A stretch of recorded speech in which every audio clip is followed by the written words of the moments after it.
Se eu pudesse dar um conselho a todos vocês, seria esse. Nunca olhe para fora às 13h33 da madrugada. Se você não assistiu a primeira parte desse vídeo, assista antes de continuar.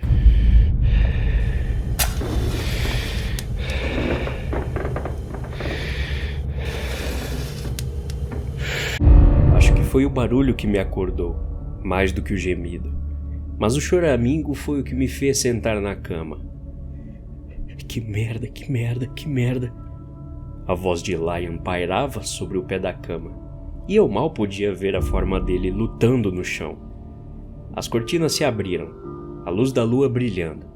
Ele deve ter caído, mas ainda estava se chutando para longe da janela, os olhos arregalados brilhando enquanto ele balançava a cabeça em negação.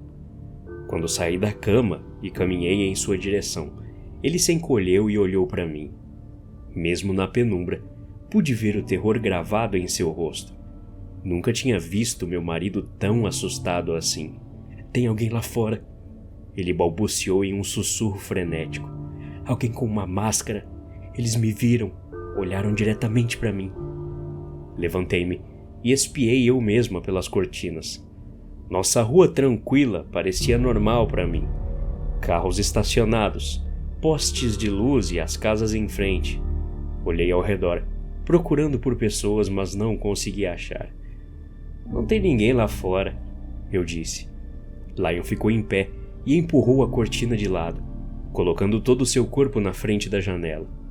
Ele procurou na rua vazia com as duas mãos pressionadas contra o vidro. Eu vi alguém, ele murmurou. Eu vi. Quando voltei para a cama, olhei para o despertador do lado de Lion. 13h35.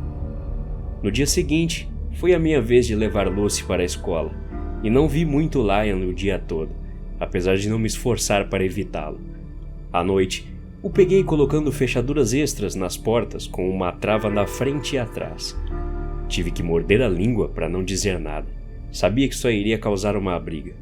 Além disso, morávamos em um bairro normal, mas talvez um pouco de cuidado extra não fosse ruim. E se Lion tivesse realmente visto alguém lá fora? Essa pessoa quer nos roubar ou nos machucar? Acordei de madrugada com a cama vazia. Uma rápida olhada ao redor e nada de Lion. Como já estava acordada, resolvi ir ao banheiro e no caminho esbarrei em meu marido subindo as escadas. Mesmo na penumbra, pude vê-lo tentando esconder algo nas costas. Que é isso? Perguntei, antes que ele pudesse abrir a boca. Nada, ele murmurou. Desci as escadas para ver o que ele estava escondendo, mas ele se virou e agarrou meu braço com a mão que estava livre. Vai para a cama, ele disse baixo. O quê? Isso é um pé de cabra? Não é nada, disse ele, mas abandonou qualquer pretensão de esconder depois que descobriu o que era. A ferramenta caiu do lado dele, brilhando na escuridão. Seu psicopata, eu disse, me afastando dele. Eu fiz um bom trabalho, viu, sua ingrata? Alguém estava tentando abrir nossa porta. Devo tê-los assustado, ele falou. Alguém estava tentando entrar? Perguntei. Sim, dava para ouvir eles mexendo na maçaneta. Eu esperava que fosse o fim de tudo, mas estava redondamente enganada. A obsessão noturna de Lion só ficava pior e pior. Ele estava mais irritado do que nunca, se remoendo pelas menores coisas.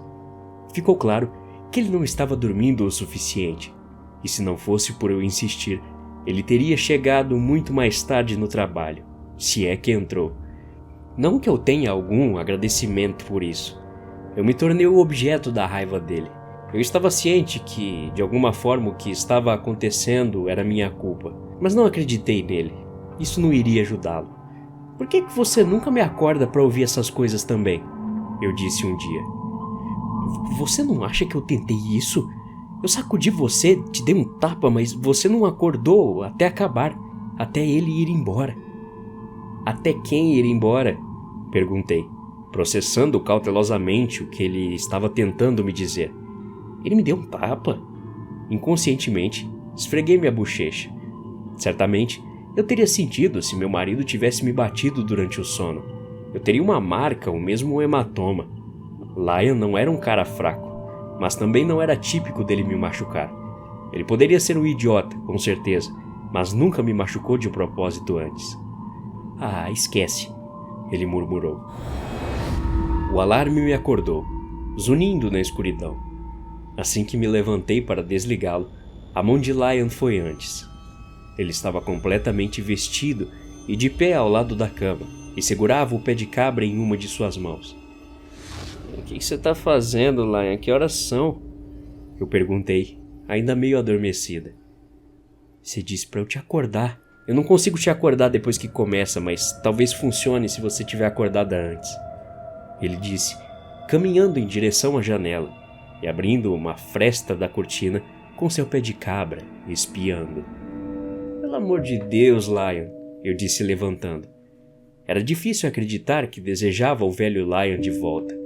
Essa nova versão dele estava me fazendo ver o quão bom era antes. 13h32. O relógio marcava. De pé do outro lado da cortina, eu a abri e olhei para fora.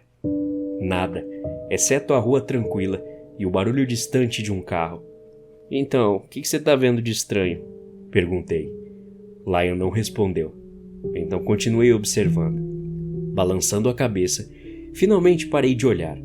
Mas quando me virei, Lion não estava mais lá.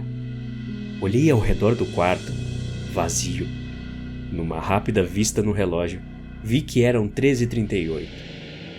Decidindo que seria melhor procurar por Lion antes de voltar para a cama, saí do quarto.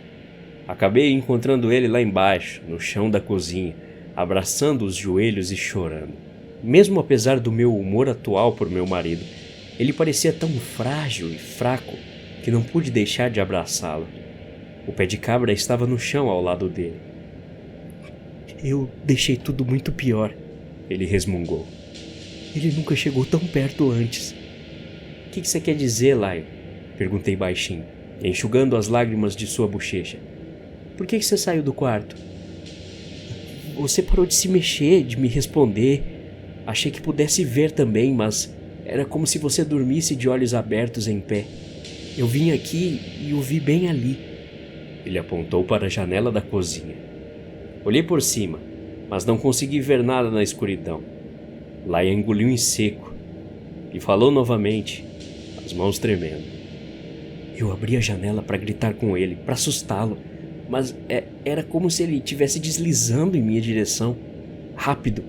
Ele estava quase tocando o vidro quando o fechei. Lion se interrompeu e começou a chorar novamente. Oh, Deus, eu deixei tudo pior. Quando olhei para a janela da cozinha, percebi algo. Parecia algo fraco, que ainda estava sumindo. Me levantei e fui até a janela. Se não fosse pela luz de segurança do nosso vizinho ao fundo, eu nunca teria conseguido ver. Mas com certeza, na janela que meu marido disse que tinha aberto, havia uma leve mancha. Sabe quando alguém bafora no vidro? Limpei com os dedos, mas não saiu. Estava do lado de fora do vidro. Enquanto eu observava isso desaparecer, tentei entender. Não podiam ser marcas de respiração de uma pessoa. A gente estava no segundo andar. A pessoa tinha que ter mais de 2 metros de altura para alcançar aqui. Isso me deixou nervosa, junto com a reação do meu marido. Foi difícil não tremer um pouco. O levei de volta para a cama e tentamos dormir, ou um de nós pelo menos. Lion ficou acordado a noite toda, apenas sentado lá, olhando para o nada e tremendo. No dia seguinte, liguei para a companhia de luz, para ver se havia tido algum problema de energia em nossa área. Só daqui a alguns meses vai ter uma manutenção, eles disseram. Então liguei para a delegacia local, para ver se eles tinham tido problemas com alguma invasão a domicílio pelo bairro ali recentemente. Eles ficaram relutantes no início, mas acabaram me dizendo: não, nada de relevante aconteceu em seu bairro, senhora. Isso não me deixou com muitas opções. A explicação mais simples costuma ser a correta, e a explicação mais simples era que meu marido estava enlouquecendo. Isso não explicava a névoa na janela, mas talvez fosse apenas o ar úmido. Qualquer que fosse a explicação, o comportamento de meu marido estava começando a ficar fora de controle e assustando nossa filha. Seus olhos estavam constantemente arregalados, como se esperasse algo que saísse das sombras a qualquer momento. Ele comprou travas extras para as janelas, câmeras de segurança e até grades de metal para as janelas no andar de baixo. Naquela noite, fiz com que ele dormisse no sofá do andar de baixo e também não consegui dormir muito. Depois de me revirar muito na cama, peguei meu celular, mas a tela não ligava. Franzindo a testa, eu me puxei pela cama vazia e peguei o despertador de Lion. Quase deixei cair, quando vi a hora. 13h33. Continua. Até a próxima. Obrigado.